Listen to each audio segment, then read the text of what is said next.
Jason, Joe was just saying you asked him basically, can I stay and finish this out, play the whole second half. Obviously, what went into that on your end, and what were you kind of feeling and seeing out there that made you want to do that? Yeah, it just felt like I was getting into a rhythm at some point. But I was like, I would make a couple shots and then miss like 3, 4. And, the game was starting to get, competitive and things like that. I just wanted to stay in. I don't really say that many times, but, I just told you I want to stay in the rest of the game. What's it like to have that, that communication within the flow of the game? Obviously he trusts you. Not a lot of coaches would put that on someone to play all the second half. Yeah, I mean, it's not like I do it all the time. This might have been like the second time I've done it all season. So, it's a field thing. We trust each other, things like that. Well, what did you guys do that allowed you to overcome Kevin Durant, scoring that many points and being so efficient? Yeah, I mean, that was tough. He was getting to his spots, getting easy looks, getting in transition, obviously making some tough ones. But, we just kept responding on the other end and getting good shots and just tried to limit the other guys. Jayson, what's the last 48 hours been like for you? For me? Yeah, I mean, I know it'll be the Denver loss and just kind of the narrative. I mean, what's that been like for you? And were you motivated in the second half to come back tonight by telling Joe you want to stay in? I do a pretty good job of moving on. I've said it before that regardless of how great I play or I don't, I never get too down or too high. And whatever, people are saying, I respect it, right? People have a job to report on, things that we do, things that we say, how we play. So, I never take those things personal. Yesterday I got to play 18 holes of golf, get some sun,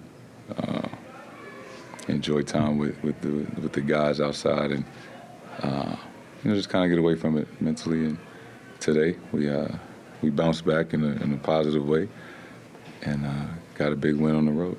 How did it feel to get that break, to take a deep breath, to enjoy, weather that's not 32 degrees or whatever it is in Boston?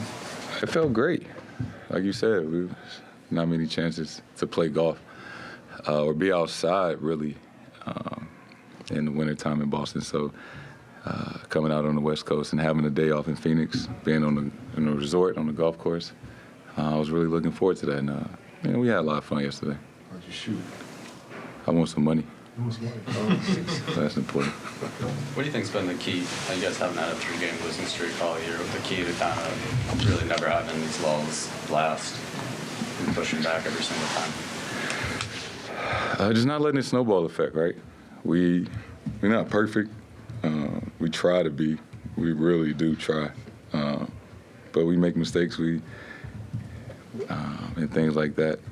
And this is a tough league. Other teams are really good, got great players. So it's all about how you respond. You want to be a good special team. You got to do a really good job of responding. Especially when on the road, it's tough being away from home for 10, 12 days or whatever. So this was a great way to come out here and get a win against a team that's been playing well lately. Jayson, you grew up very close to Brad Beal. How do you relish the matchup against him when you play him? Something I always dreamed about as a kid.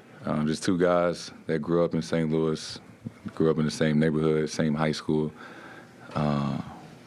So, this is just a proud moment for, like, us and our families, our moms that's watching. Everybody back home in St. Louis probably watched this game today. So, I think just two guys that made it out of a city that, not a lot of people make it out of and playing at the highest level. He made it to the league first, so, I would always tell him that, I was going to be there. And, he did everything in his power to help me, develop and get to this point. So, I'm always thankful for him and, our relationship. Last 2 questions. Everyone always talks about, like, Drew's physical defense, that part of it, but the mental approach to, be guarding Kevin Durant and Kevin Durant going for 45+ and still staying with the next play. What can you say about that mentality? Drew was one of the best to to do it, especially on that end of the floor. And he's been in this league a long time. There's just some one-of-a-kind players that come through, and somebody that's 7 feet tall can put on the floor and catch and shoot and move. Sometimes you got to tip your hat off. They're going to make shots. They're going to make plays. Just, keep making it tough and move on to the next play. Thanks, Jayson.